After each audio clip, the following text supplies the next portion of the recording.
Welcome to the 420th of the COVID calls. This is a daily discussion of the COVID-19 pandemic with a diverse collection of disaster experts. My name is Scott Gabriel Knowles. I'm a historian of disasters at the Korea Advanced Institute of Science and Technology. I'm coming to you live from Daejeon, South Korea. Today, I welcome historian and psychotherapist Charles B. Strozier back to COVID calls for a second visit. Just a reminder, you can usually catch COVID calls live on weekdays at 7 p.m. Eastern Time. Just go to the COVID calls YouTube channel to watch. This is a special COVID calls at 7 p.m. Sunday. You can hear COVID calls anytime, recorded as podcasts on Spotify, iTunes, Podbean, or anywhere you get podcasts. You can also keep up with COVID calls via Twitter using the handle @US of Disaster or @COVID calls. Please do help spread the word and send suggestions for future guests and future topics. And as always, please feel free to suggest yourself as a future guest. I've been reading an obituary or a story of advocacy for those impacted by the pandemic. I'd like to continue that now. The headline is Tributes Paid to NHS National Health Service Psychologist Who Died of COVID-19. This appeared in The Guardian. Was written by Helen Pidd and appeared December 6th, 2020. Tributes have been paid to an NHS doctor who has died after a prolonged battle with COVID-19. Callie Mantala-Bozos, a clinical psychologist and bereavement specialist in Halifax, West Yorkshire, died on the 26th of November, 2020.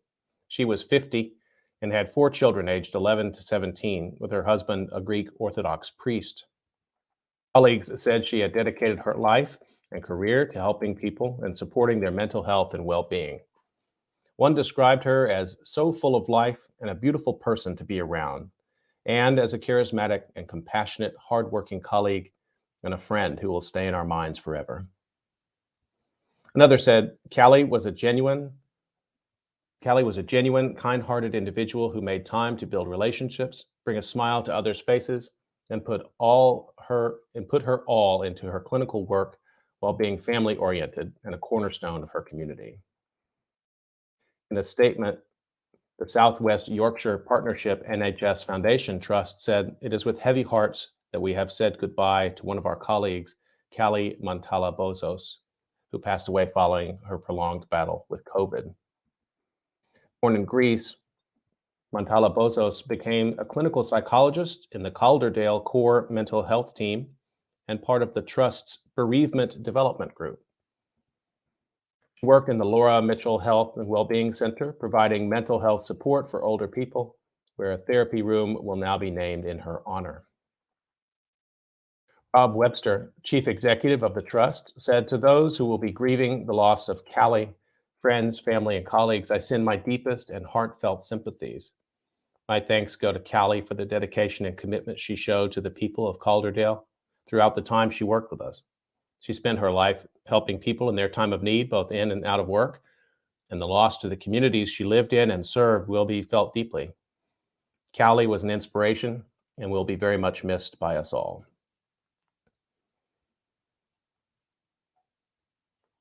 Obituary of Callie Mantala-Bozos, who died in November 2020, COVID-19.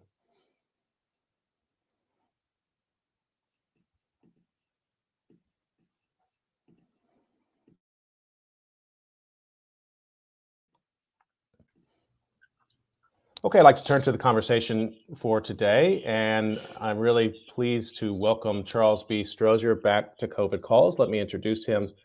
Charles Strozier is Professor Emeritus of History from the John Jay College and the Graduate Center of the City University of New York, and he's a practicing psychoanalyst. He's twice been nominated for a Pulitzer Prize in 2001 and 2011, and he was a finalist for the Lincoln Prize in 2017. He's the author of scores of articles on history and psychoanalysis, and the author or editor of 13 books, including Heinz Kohut, The Making of a Psychoanalyst, also Until the Fires Stopped Burning, 9/11 and New York City in the Words and Experiences of Survivors and Witnesses, which appeared in 2011 with Columbia University Press. among many other works. Chuck Strozier, it's great to see you. Welcome back to COVID Calls. Thank you, Scott. It's good to be here. This is an I'll- amazing program you've maintained through the pandemic. We were chatting just a little bit before we came on about the weird compression of COVID time, and we talked on May 6th, 2020 last. And just for a point of reference, at that time, there were 71,526 deaths from COVID in the United States. And now we're over 900,000, I think, is the latest count. And of course, that's undoubtedly an undercount because of people, not having it counted. So and there's an organic history. It's amazing because in May 2020, we were totally confused and scared, and we had no idea when there would be a vaccine, and there was no treatment. And as we know now, the treatments that they were doing were the wrong treatments and keeping people too long on the ventilators. And I mean, I had a good colleague actually, who I worked on a book with, who died just shortly after last time we talked. Mm-hmm.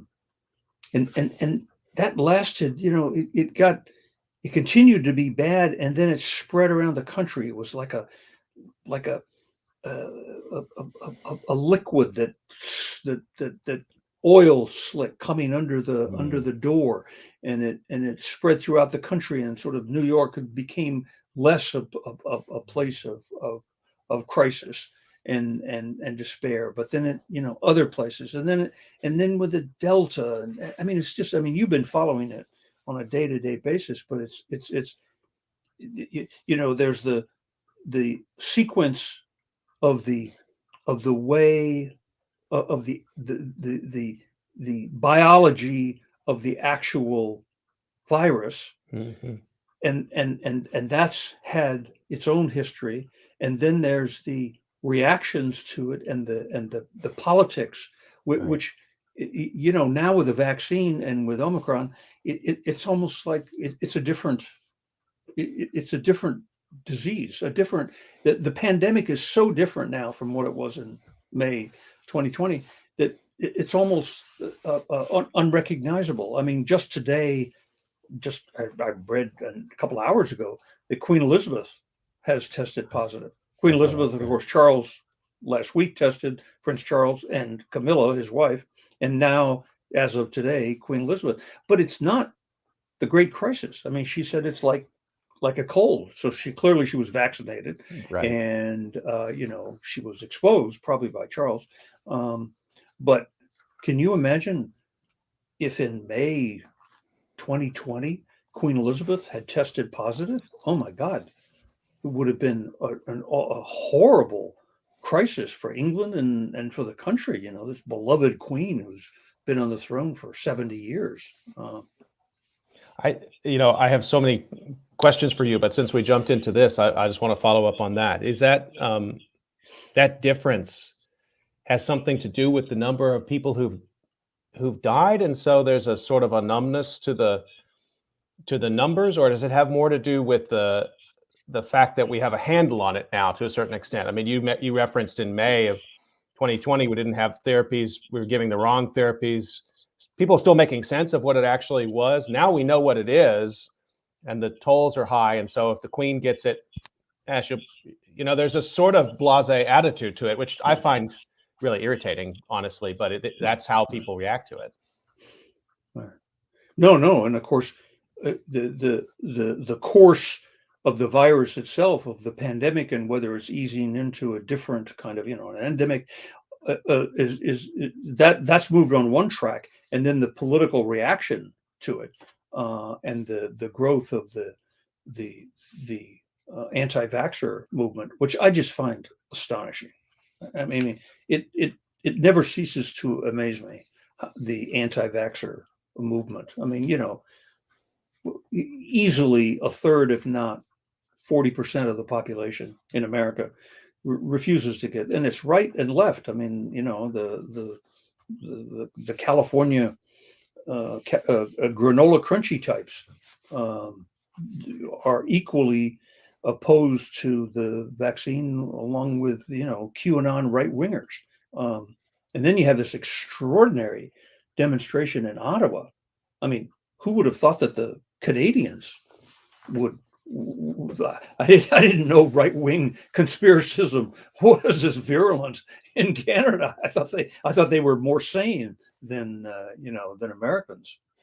You've been following conspiracy thinking for a long time in the United States and around the world. Has this surprised you? I mean, the way that it's manifested itself, or is it in some ways, did you feel like it was predictable once there was political gain to be made by it?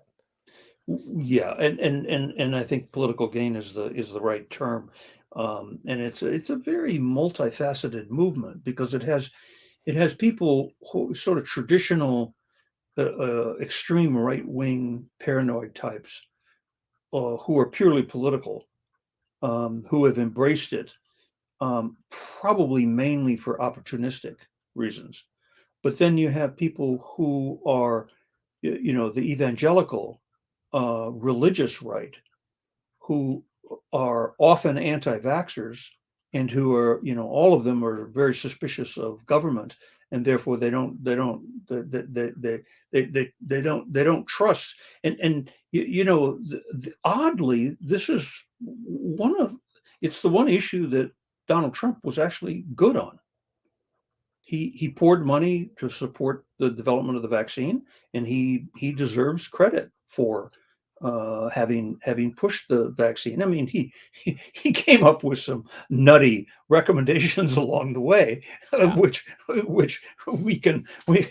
don't know whether we should forgive him for it, but at least accept that was part of his sort of craziness. But he got himself vaccinated. And of course he had COVID. I remember that the images of him going out to the helicopter when he was so wan and could barely walk, and he had a serious bout of COVID. But he recommends the vaccine. He pushed the development of the vaccine, and and the right wing, of course, is very ambivalent about the support for Trump, but opposing him recommending the vaccine. So it's become such a weird issue. And it's so sad to see so many people uh, opposing the vaccine on ideological grounds, as though individual freedom is dependent on and American freedom and the sense of individual liberty depends on opposing something that is such an obvious benefit to the public. I think, what surprised me the most about that is that I just assumed more people were afraid of dying. Maybe I'm wrong about that.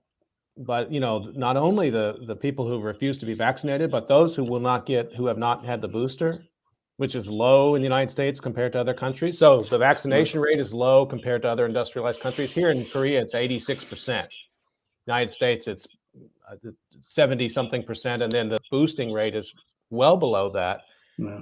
I don't, generalizing about a whole country is a little bit dangerous, as you well know, but I just assumed from the beginning people don't want to die of something if they can avoid it. Yeah, no, they've swallowed the Kool-Aid, and they don't want to die. But there are all kinds of reports of people dying, being in their last breath in ICU units, and of COVID, and the doctor explaining to them that they have COVID, and they either refuse to believe it, which is the most extraordinary thing, or they literally on their deathbed they regret that they didn't get the vaccine. I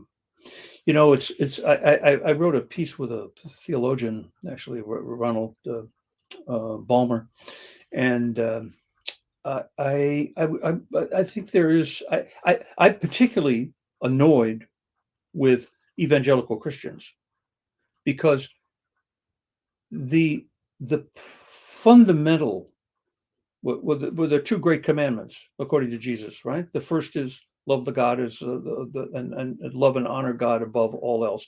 But the second is love thy neighbor as thyself.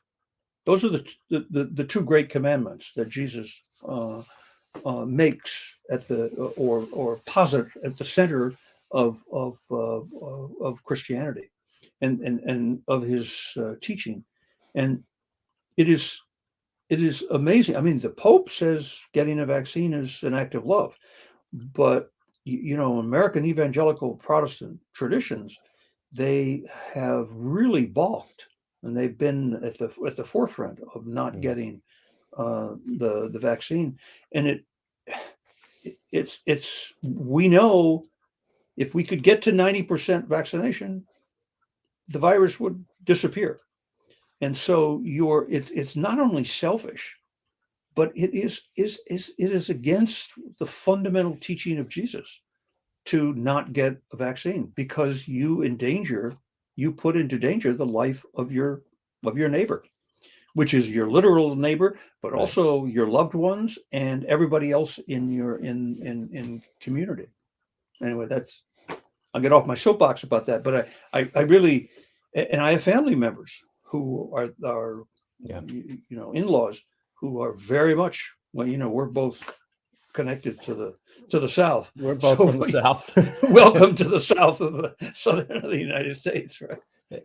Yeah, I mean, one of the things that the sociology I've been reading about that, which I think makes some sense here, is that people, it's more important that they be part of their group, and if the group is going a certain direction, that's the direction they're going to go. And so the concern has been, how do you take someone who's received bad advice, like don't get vaccinated, and how do you give some information that then somehow allows them to not give up their identity, but also not die? And as you point out, and I appreciate your soapbox, leaders in all sectors of American life, but particularly you point out here evangelical Christianity, it's just hard for me to understand how they would choose to message to their communities to forego life-saving treatment. Yeah. Why force people to choose between being part of a community of faith and a community of health and safety? I still fundamentally, and I am from the South, and I still fundamentally don't understand that breakdown. Yeah, no, it's mysterious. And part of it's just the effects of propaganda, but it's also people being asserting something which is false. That somehow the government is undermining our individual liberty by encouraging us to have a vaccine. And it's morphed from, that's what I was referring earlier, the sort of organic history of COVID. It's morphed from the early days when really the psychology of it was this widespread death anxiety and tremendous fear. And I think we were totally flummoxed. The idea of being isolated and quarantined was alien to everybody's experience. We've never been through that. And there was this tremendous, really bordering on panic, in the reaction to COVID, and scenes of death and destruction, and particularly in Queens, at the Queens Hospital, where they had trucks, refrigerated trucks with bodies. I mean, these are some of the images, Right. of the early days of COVID, and now it's morphed into a political issue. It's morphed into a political issues, and you have anti-vaxxers, and you have it's become an issue for the political right to assert, and it's, as you say, they've lost sight. Those who are opposing the vaccine have lost sight of the fact that this is a deadly disease that kills people. And we have available the means of not dying from it. Yeah, there's a parallel here, historical parallel, which I want to ask you about, which kind of terrifies me. And that's to the Cold War and nuclear stockpiles, because, I mean, fundamental to the movement of nuclear abolition throughout the Cold War, and I guess even today, is just to remind people what nuclear weapons do to people. And we have some examples that we can point to and show that these are evil weapons and no one survives, particularly with the scale of the weapons we have today, just to bring people back to the reality of death.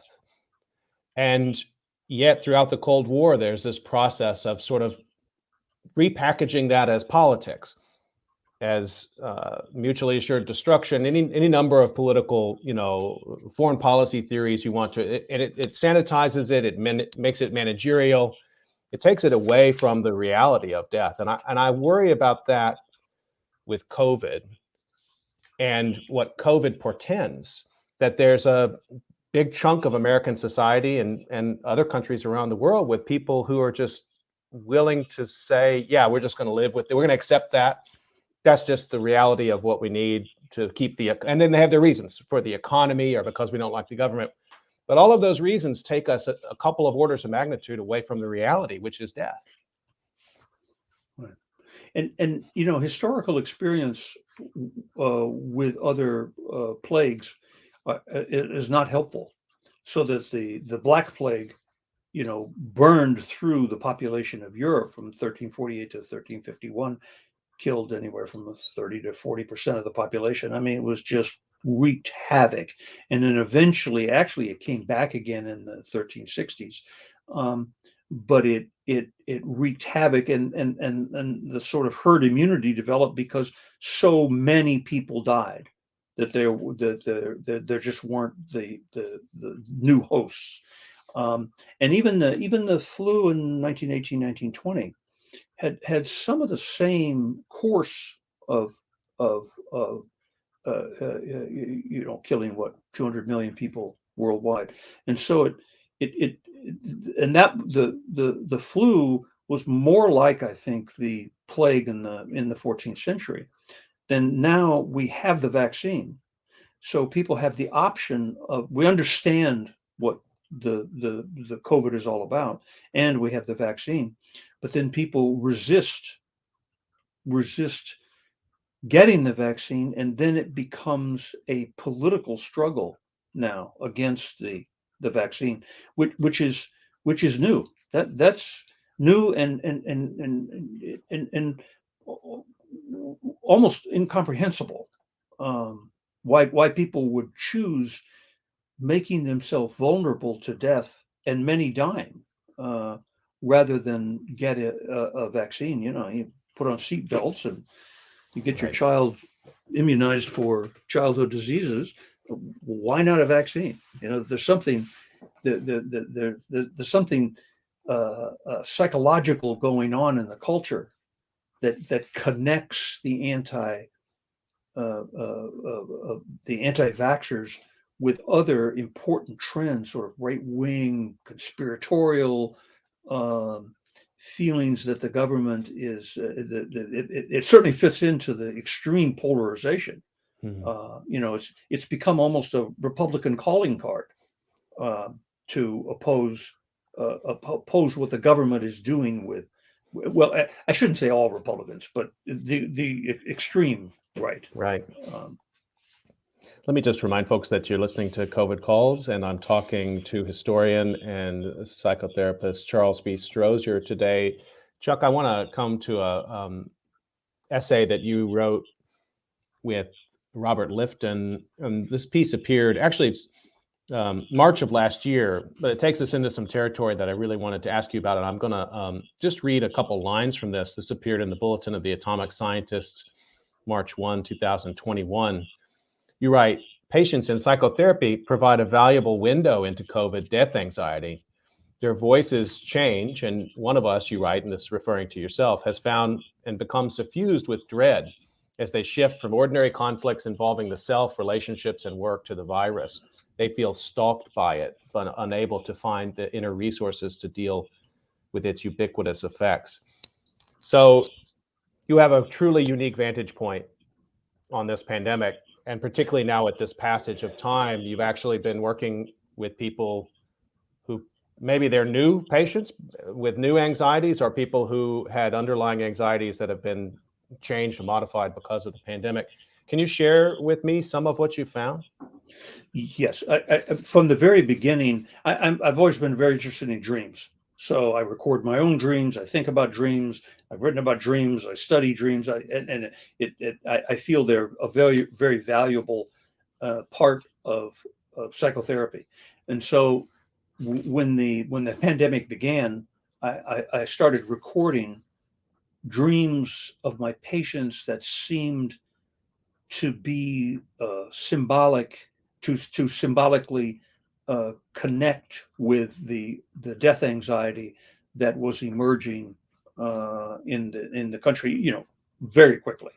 Um, and those dreams, um, the most dramatic was one patient who had for many years, so I knew him very well, and he lived in New York on the Lower East Side in a tall building, 30 stories kind of stuff, with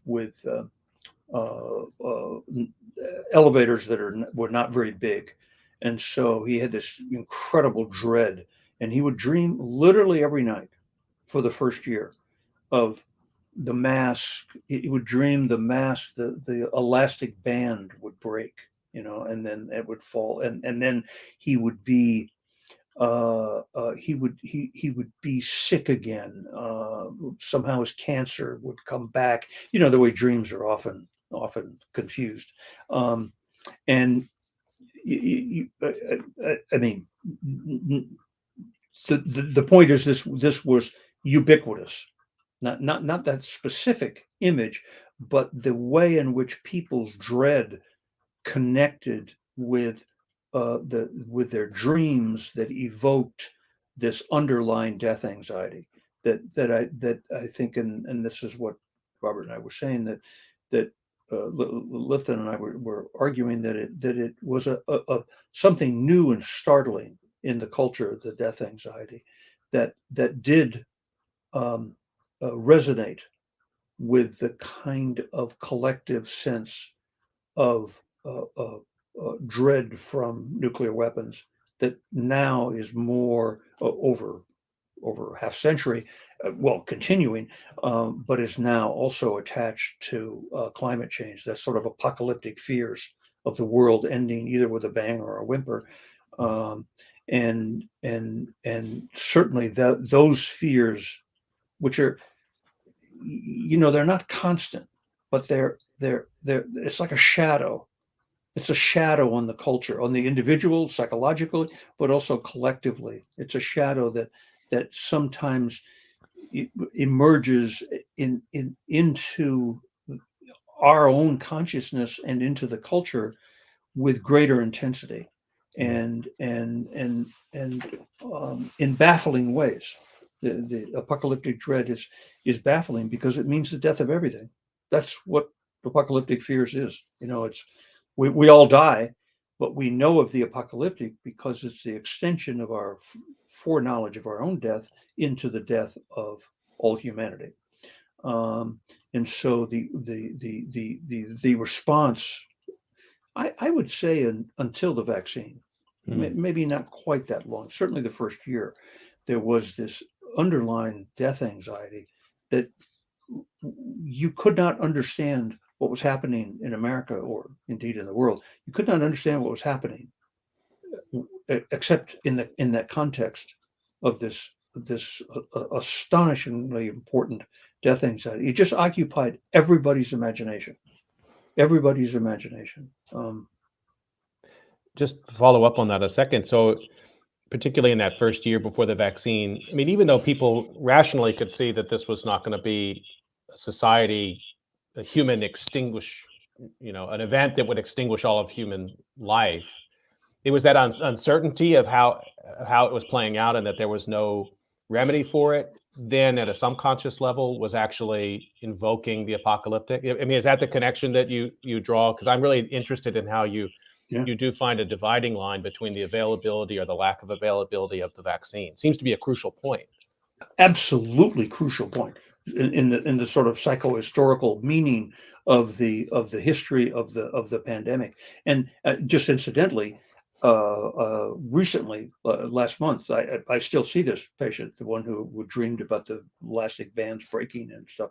Um, and I ask him, I mean, when you do psychotherapy, it's not research, but I was really interested in whether he had stopped having those dreams.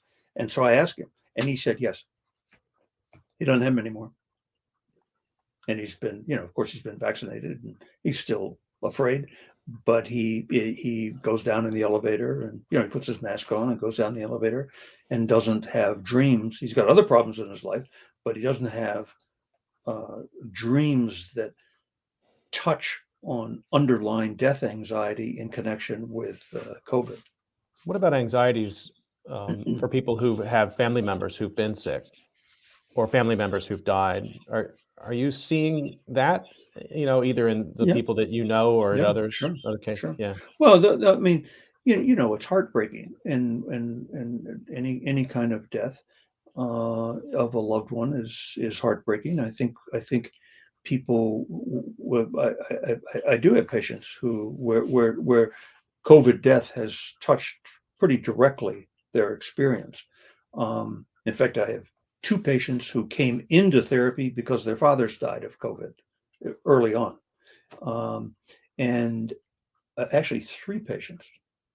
Well, one lost his best friend in the early months of COVID, and two lost their fathers, and that's what drew them into therapy, and that was the basis throughout the summer of 2020 and into the fall and winter, and well, for roughly the first year. Again, that was very often. Those were themes that entered into psychotherapeutic encounter, into dreams, into other kinds of things. But that led to that process was a kind of mourning. And, you know, when you mourn, particularly in therapy, you begin to work things through. And the mourning process is a way not of forgetting, but relieving yourself of the pain of the loss. And that experience merged into um, the hope for the expectation of the vaccine, and then the presence of the vaccine, and th- all of those patients. Well, the one who lost his best friend of 37 years, um, basically, after 2 years of therapy, he had moved to a different place, and was ready to move on with his life. And the two younger people who lost their fathers um, are still in therapy, but they haven't mentioned their lost father in 6 months.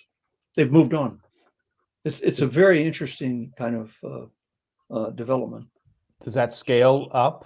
I mean, what you're suggesting here is a process of mourning through therapy and discussion, a real work that goes on to achieve some sort of deeper understanding and moving on. But at an individual level, how will that scale, or will it with COVID? Because obviously it feels like we need it at a societal level. I would share one thing with you from what I've learned here in Korea, for example.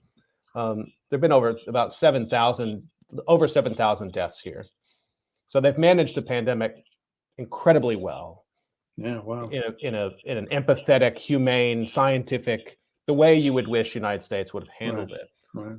But that's still a terrible disaster.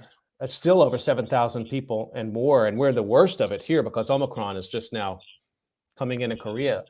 And there are a lot of inhibitions against public grieving about COVID here in Korea, because particularly early on, there was a sense of that those who got it, that there was a sense of shame attached to it, that they had not followed, that they had let everybody down by getting it. So culturally, it's quite different, but that sort of need for a societal level, and I have to be a little careful here because I'm still learning a lot about South Korean societies. My sense of it right now, though, is that there's a need for a societal level mourning to work through what's happened, and I don't see it happening.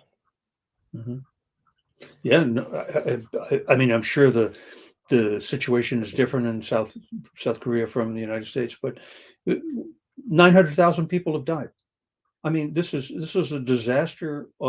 So how do we remember it? How do we memorialize it? You and I have studied and written about and taught often about the memorialization of 9/11, where you had this specific event.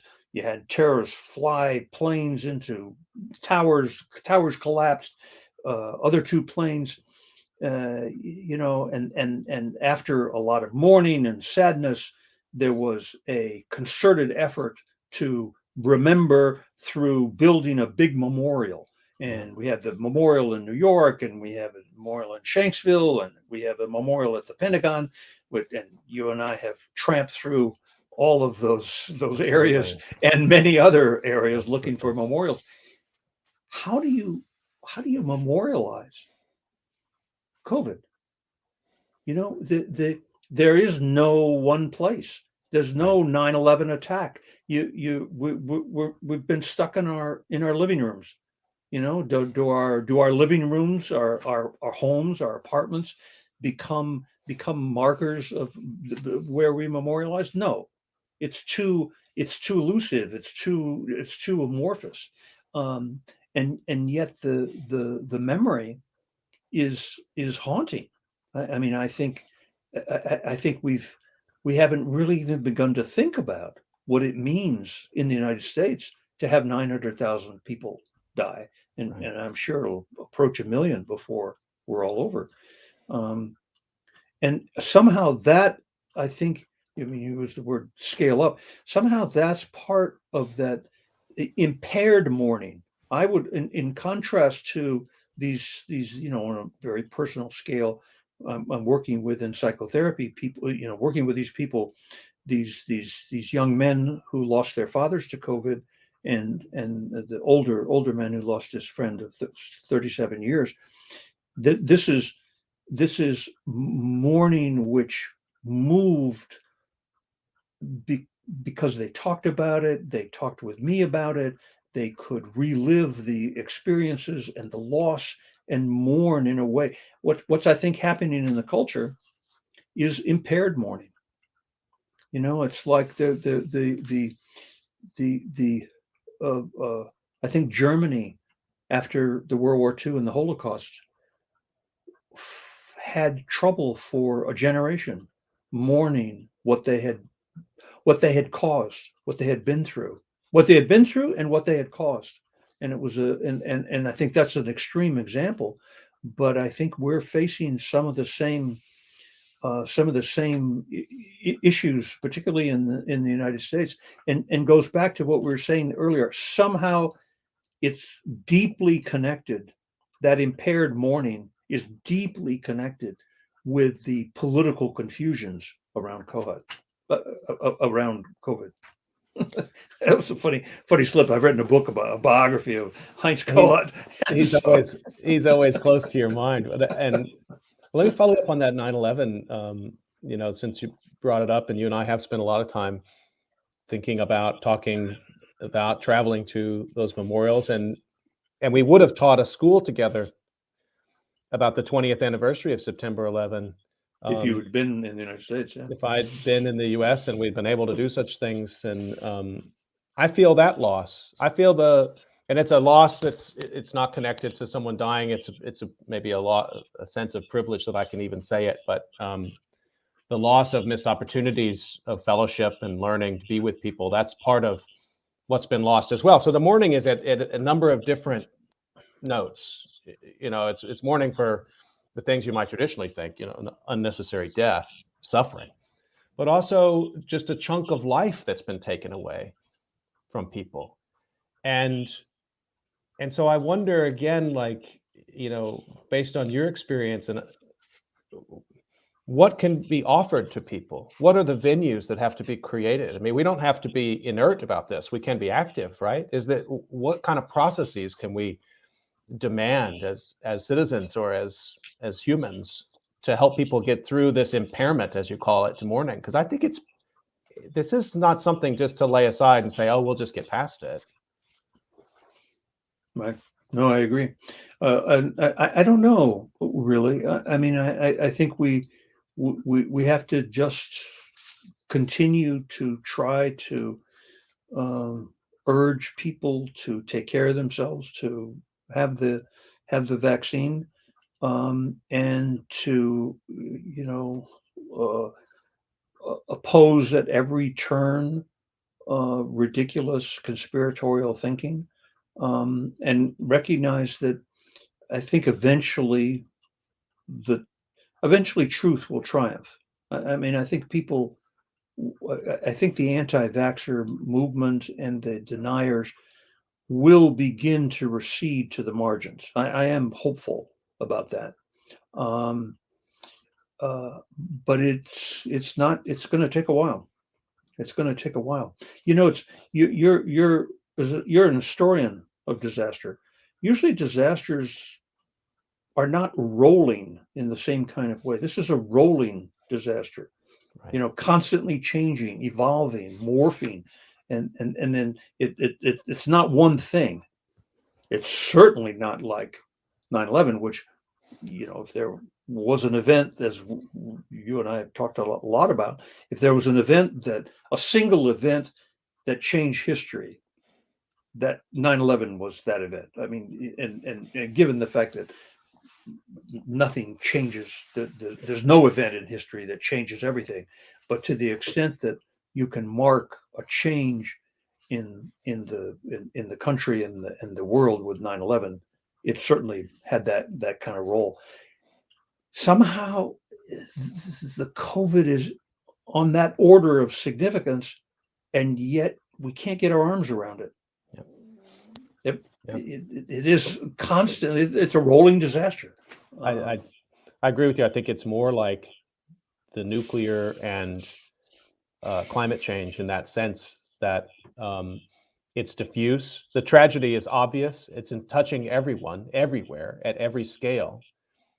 But you're right. And I've never been able to figure out if it's psychosocial or if it's political or it's just multi-causal probably. But historically, events become disasters when they are sort of boiled down to an event that gives a sort of a place to plant a flag. And that's not always a good thing, because those events might last for long periods of time. But 9/11, plant a flag and build a memorial. exactly. Right. And lay a wreath and shed a tear and share a poem and hold hands and light a candle and move on. And I'm making that sound very simple, but in many ways, those are the images we associate with September 11. I mean, I wanted to ask you about this to follow up on September 11. I mean, do you think people in the longer run of things, do you think September 11 will be more thoroughly memorialized than COVID? It's already more thoroughly memorialized. There's no memorialization of COVID. I find that amazing. Yeah. I think 20 years from now, that may actually be the case. Yeah, I know. I mean, where is there any kind of memorialization, which is, as you say, you plant a flag, you develop memories, and you have an opportunity, a place to shed the tear, to let yourself be sad and remember, and honor. You know, what are you going to plant that flag outside of the emergency room of the Queen's Hospital? I mean, there's just no such place like that. You know, I wanted to say one thing, which is maybe a bit of a stretch, but I think it's at a deep level of unconsciousness in the culture. There is a sense, I think, of the way of COVID touching climate change, and one of the ways in which fears of COVID become apocalyptic. And on the face of it, it's not apocalyptic. I mean, it's a terrible disease, and a lot of people have died. But there's never been a danger that it's apocalyptic in the sense that it could wipe out human humans on the earth, right? The human experiment. But COVID comes from nature. It jumped from the animals to humans in Wuhan, and spread, and therefore nature's dangerous.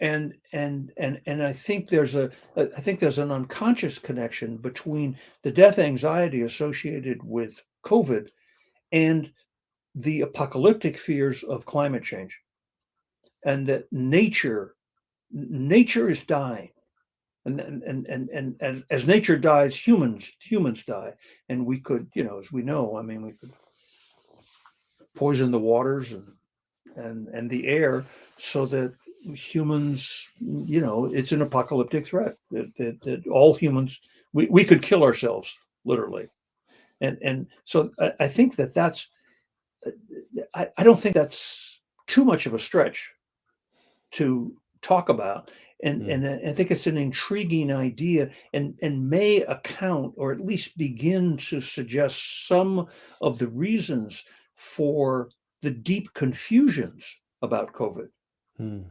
Why are people so crazy in connecting COVID to wild conspiracy kinds of ideas?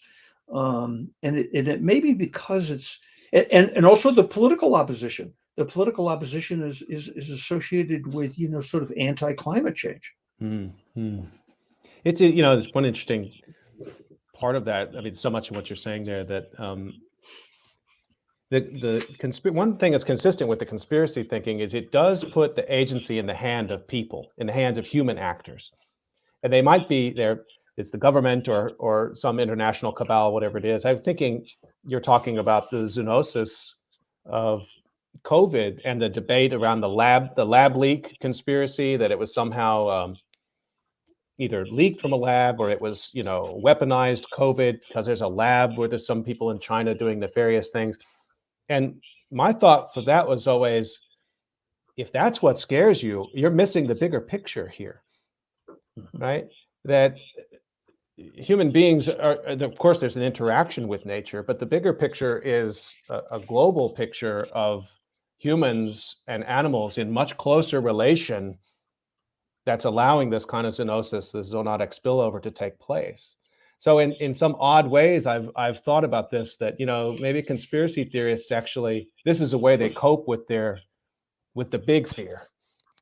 Exactly. No, it gives human agency. Right. If it's a malevolent act of a bad government, and intentionally releasing it from a secret lab, then you just find the bad government agent and you put him on trial, then you're good. And you're good, right? And eventually we'll get over the disease and we can move on. But there's that idea is one of the ideological fragments that the right wing and the conspiracists have grabbed onto. That's a very important idea for conspiracy thinkers, for QAnon kind of people. I had a colleague recently tell me, Todd Gitlin, who just died. And Todd, I know you were close to Todd, and I'm sorry about your loss. And he was such a core member of the Wellfleet community, and what a genius! My God. Yeah, no, he really was. But we were talking about QAnon, and he was urging me to go out and interview, which I would love to go out and interview. That's one of scholarship is taken a hit from COVID among other things. But Todd told me, he said, I think QAnon is Strozier spelled backwards. Yeah, exactly. That's funny. Let me remind folks you're listening to COVID Calls and talking with Chuck Strozier today. There's another issue I wanted to get to, Chuck, but just to get into the depth of your writing and research over the years. I mean, you're a great scholar of Abraham Lincoln and of 19th century America. And the Civil War, I've wondered if your deep knowledge of the Civil War has come to you in this time in some useful ways. We were talking about mourning before, and sort of societal level mourning, but also around trust and the breaking trust and the possibility of rebuilding trust. I'm not sure it was ever successfully rebuilt after the Civil War in America. Maybe it wasn't. But I'd been wanting to ask you this question: how the Civil War, how Lincoln comes to you at this time in some useful historical analogical ways. Well, I mean, there's so much to say about that, and the the Civil War was undoubtedly the key historical event where Americans struggled with mass death, so that far and away. I mean, the single battle of Shiloh in 1862, there were more deaths than the sum total of all wars up to that point in American history. And, the latest count is 720,000 people dead, and another million and a half maimed for life. So that, the, the, the Vietnam was 50,000 people dead. So, I mean, the scale of suffering and death in the Civil War was enormous, and Lincoln Lincoln felt he embodied a sense of humanity and care and leadership that that resonates with a leader who we yearn for, who can honor that loss, and recognize that we have to we have to live with it, we have to understand it, we have to, with malice toward none, with charity for all, which is the last paragraph of the second inaugural, is a kind of a sense that he brought to the country, an awareness and it's an insistence that we think of the death, and honor it in a way that is humane and appropriate, appropriate loss. And it's so different from the crass, corrupt images of Donald Trump, which is anti mourning. It contributes to that, what I was saying earlier, is a kind of an impaired mourning in the culture. We're not allowed to think about it. There's all this obsession with as we were saying, with sort of fragments and conspiracies and weird ideas on the right. And I think Lincoln, one of the appealing things, and I've gone back to some of the great speeches just to remind myself again of the power and that voice that encourages us not to run away from the death, but the large scale death and the suffering, but to honor it and not move onto, in the sense of moving away from, but to bind up the wounds of the war, and with charity for all. Lincoln knew suffering from disease in his own family. I mean, there's really interesting analogies and important ones here. In his own family, and then, of course, his own responsibility for deaths in the Civil War, which weighed on him, obviously, tremendously. Did he reflect on that issue of scale? Oh, absolutely. He was keenly aware. I mean, we would not have had the war that we had but for the leadership of Abraham Lincoln.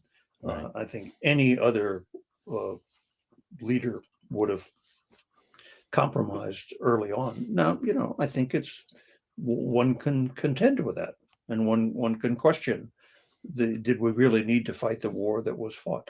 But it was a noble war, in the sense that it moved from a limited, in the beginning, the limited goal of saving the Union.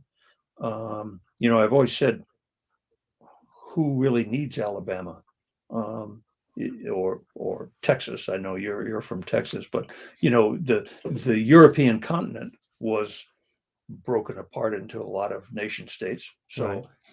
So maybe the United States could have become a collection of different states, but it moved from that limited goal to one of a war for human freedom, Right. and ending of slavery, and to try to move not only ending slavery, but Lincoln's central vision of trying to move the country toward living in a complex biracial society. Is there an American leader today, Joe Biden, somebody else, who has the rhetorical power, the empathetic skill to give broader meaning to COVID in the year that's coming in front of us now? Well, at the very least, he's a hell of a lot better than Donald Trump, and I think he is. He has that sense. He has that he has the soul Right. of a great leader. I'm not sure he can quite match up to Lincoln, but he is a he's an impressive figure. He doesn't have the words for expressing the monumental loss that we Right. have suffered, but I don't think anybody has the words, because we can't comprehend it. It's this disaster with 900,000 people dead, and how do you even think about that? I think even Lincoln would have had trouble thinking about it. Incidentally, you asked one thing that I actually was in a seminar a couple of weeks ago talking about this. Lincoln, the Shakespearean play, he loved Shakespeare. He knew Shakespeare very well. As a child, he read two things: he read the Bible and he read Mhm. Shakespeare. Now, if you read those carefully, that's Yeah. pretty good reading. Sure. But he really knew. He had all of the major soliloquies of Shakespeare memorized. But his favorite play was Macbeth, Mm. and which is the play of guilt for the killing of Duncan, Yeah, sure. and Macbeth struggles with it, and his wife says, do it, and just steel yourself to it. And but in when Richmond fell on April 12th, actually the same day as Appomattox, which was going off, elsewhere. But April 12th, when Richmond fell, and it was clearly the end of the war, he took a steamer down to visit war-torn Richmond, Hmm. and the freed blacks, the freed slaves, fell at his feet to honor him, and he did not encourage that at all, and Right. resisted it. But he went and he sat. He went to the desk of Jefferson Davis and sat at the desk, and walked around the destroyed Richmond, and then went back to the steamer and read the entire Macbeth, and parts of it he read twice. So I think he was honest in struggling.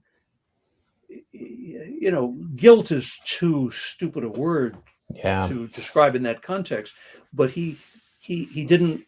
He honored the fact that he was the one who had made such a big war. It was his political leadership that led to this huge war, and he couldn't escape from that. I don't And think that's a theme of Macbeth, Shakespeare's Macbeth, more than any other play. I don't think Donald Trump has the well, I don't know the man. I don't think he has never shown the capacity to locate his own complicity in the violence of COVID. But Yes. but maybe some in time, some who were around him. I don't give up on this, and again, maybe this is just part of studying history and coming from the South too. I don't give up on the idea that there should be an opportunity for those who've made mistakes in this time to repent of those, to come around, to do better.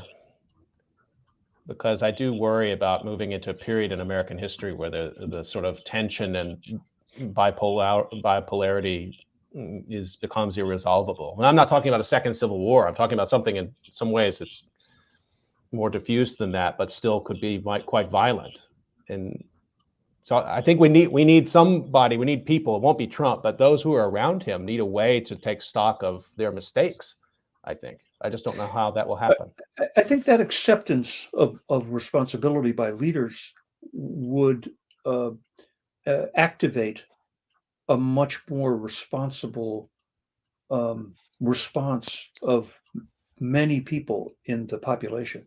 Yeah. And I think the guilt is to feed, on the one hand, to acknowledge that with Trump, to acknowledge that he was vaccinated, but then to encourage the kind of boisterous anti-vaxxer kind of attitudes, which are criminal, and I think with leadership of acknowledging mistakes and faults that led to the deaths of people would result in a much more healthy kind of public discourse around these issues of loss and death. There's a little bit like, Lifton, and I've plagiarized this from him for many years. He always talked about having been one of the great theoreticians of the anti-nuclear movement for half a century. He said the goal the goal is a fear that's appropriate to the danger. Mhm. What doesn't help is hysterical fear. What doesn't help is exaggerated fear, and nor apocalyptic language that, it's all over tomorrow and we might as well give it all up and Right. and either commit suicide or go into the woods and live alone. That's not helpful. What's helpful is appropriate fear, and it carries over. I think it's relevant for COVID. We need to recognize that this kills us, but it's totally manageable, Right. if you get the vaccine and you get the booster. And I think that's what behind the sort of tepid response to Queen Elizabeth today, get testing positive. I'm sure she's had the best possible care, and the early indications are that it's her suffering nothing worse than a common cold. I want to just remind folks you've been listening to COVID Calls, and as usual, when I talk to Chuck Strozier, I lose track of time, and we probably should close. But I've missed talking with you, Chuck, and I'm glad you're doing well, and I really appreciate this time and having your voice in the archive. And I look forward to talking with you again soon, I hope. Great. Well, it's been a pleasure to be here and to join you again, and this remarkable project that you've inaugurated, that there will be a priceless archive for future historians. Stay healthy, everyone. We'll see you next time on COVID Calls. Thanks, Chuck.